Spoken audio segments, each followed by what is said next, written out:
call Halal Yahweh Ba'ashem Yahweh Shai Ba'ashem Akwakadash. Double honors and salutations to the elders and apostles of Wilkinstone who rule well, and the sincere Akim doing the work of Yahweh Yahweh Shai with all sincerity and diligence of mind in the spirit of Yahweh Yahweh Shai. So I got a quick video here, it's about Israelite woman living in Uganda. So how the Most High makes a nation fertile. The scripture talks about our nation being as the sands of the sea. So here's a good example, man, of the power of the Lord, Yahweh Hashem Yahushai, how it could make a woman fertile, man. It's not difficult, man. It's nothing impossible with the Lord, Yahweh Hashem Yahushai. So here's an Israelite woman on the east coast of Africa. Hey, the Mosai opened up her womb, so she's just having children. She's fertile, man. This is beyond the imagination of people of the world, man. So I'll just play the video and I'll bring up some precepts.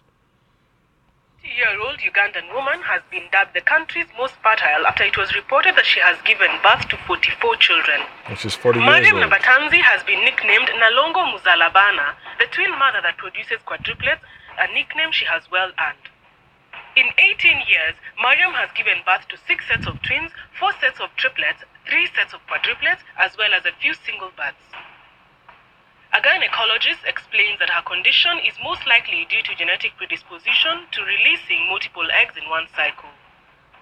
In my heart, I wish to have 6 children. I gave birth 4 times, and on each occasion, I had twins. 8 children were more than what I had bargained for. I went to hospital to ask the doctors to stop me from having babies. The doctors carried out tests and said it would be risking my life if they stopped me. I was too fertile to stop. I went back home and conceived quintuplets. 5 children at once and then 2 times more. With 23 kids, I thought it was too much and I went back to hospital, but the doctors said they couldn't stop me without risking death. I was pretty healthy, having natural birth. The genetic condition dates back to her father, who sired 45 children, all in sets of quintuplets, quadruplets, twins, and triplets. My message is mainly to parents. Stop selling your children through early marriages. We suffer too much while losing out on parental love that can never be recovered. Secondly, to the mothers, do not... So the curse, man, is upon Jake, even though Jake tries to keep the law, they can't, man, because the Mosai has put our people in a tough condition, in a tough position to keep the law. So all they could do is just hope and pray for the best, So I'll upload the video to the end and then I get the preset. That your children as you walk out of marriage. Whatever the case, stick to and with your children. I strongly feel that had my mother not left me, my father would not have married me off young. To the men, please shoulder your responsibilities. Don't leave it to the women. A man puts up a shop for you and they imagine all is sorted. No buying anything anymore at home. You forced us to become like men. Reclaim your status as men. Show us love and let us do our responsibilities.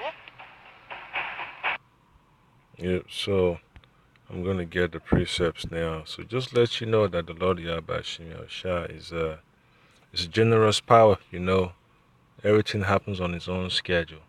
So this is Genesis chapter 1 verse 27, and it says, so the Elohim created man in his own image. That's the Israelite man, okay? Gave us laws, statutes, and commandments which we have to live by. And in the image of the Elohim created he him, male and female created he them, alright? So it gave us the breath of life. And Elohim blessed them, and Elohim said unto them, be fruitful and multiply, and replenish the earth, and subdue it, and have dominion over the fish of the sea, and over the fowl of the air, and over every living thing that moveth upon the earth. So, the fruitful part is already evident, but it's just our nation as a whole, man. You don't have no dominion.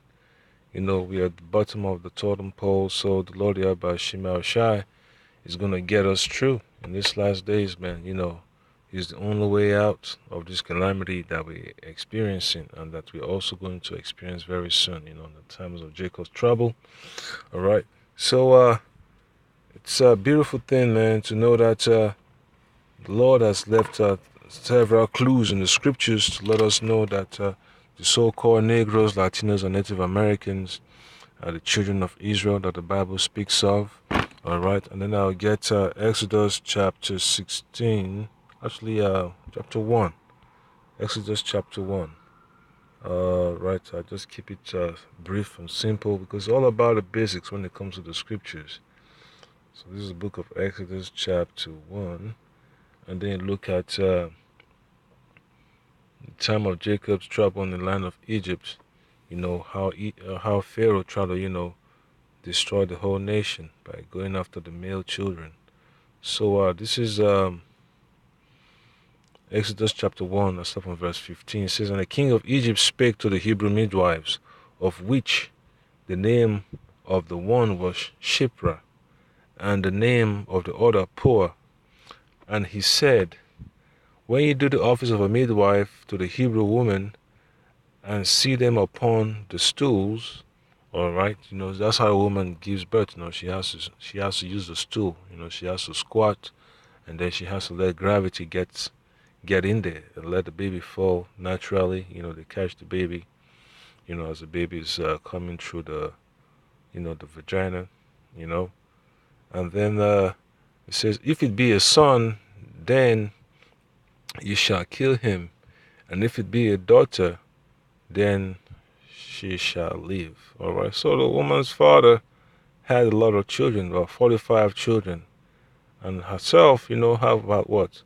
More than what she ever imagined, at least over a dozen, because it said 23, and the caption on the video says about 44.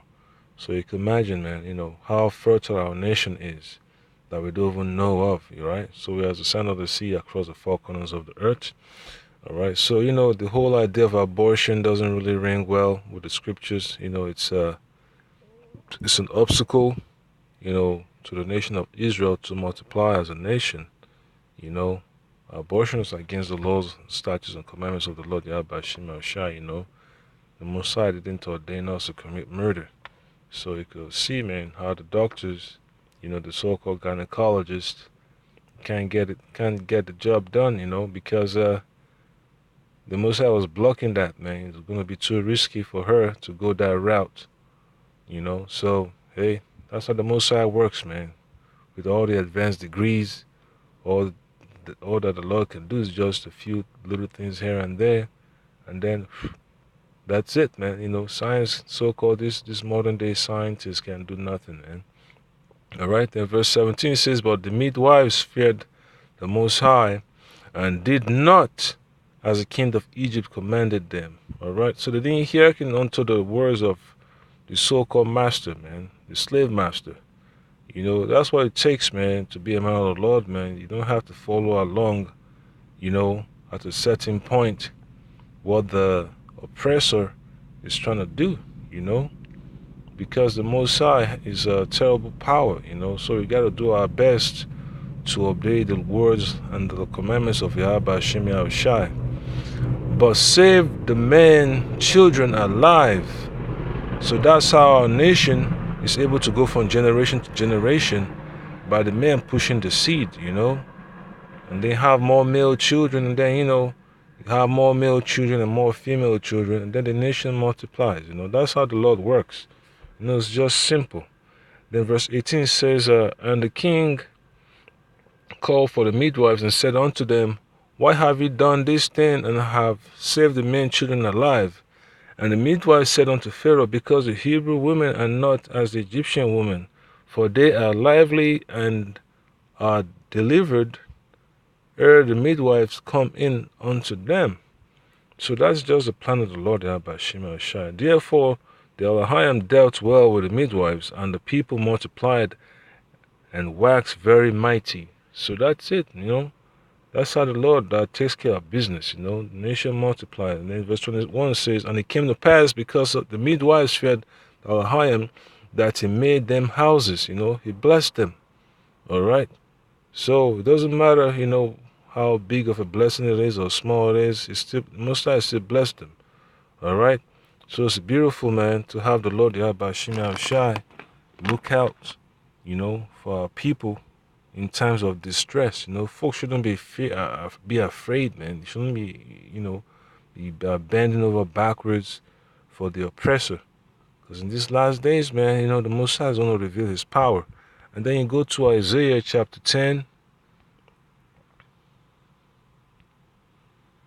and then look at verse 22.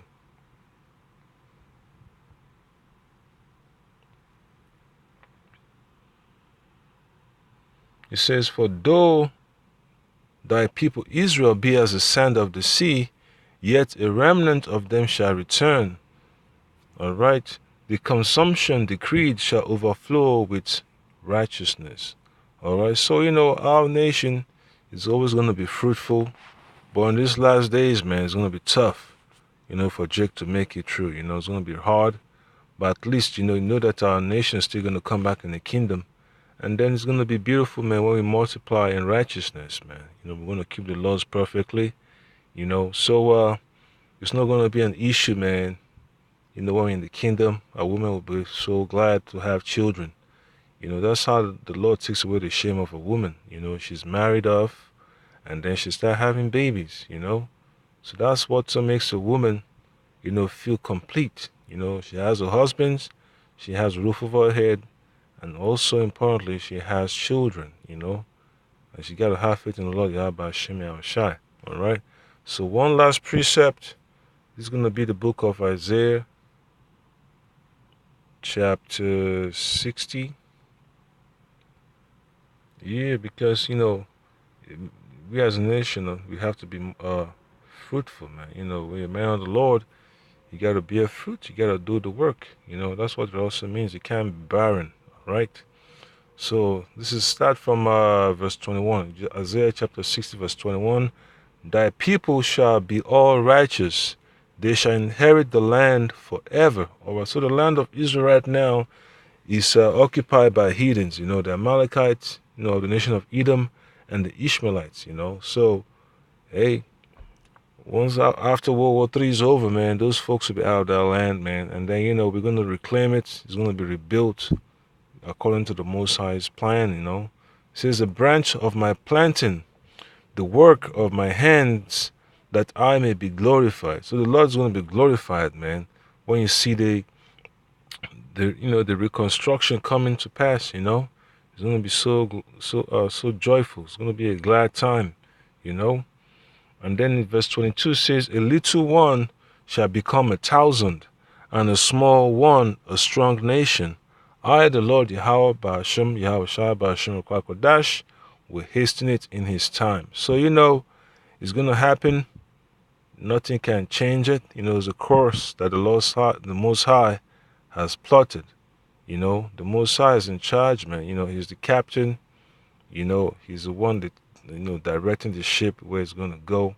So it's very important to understand, man. You can't force yourself to go along with the program, man. So that the Most High is with you or it's not, So Kal Hal Yahweh Ba'ashem Yahushai Ba'ashem Kodash, to the elders and apostles of Great Millstone who rule well, double honors, as well as the Akim in the work of Yahweh Hashem Yahushai.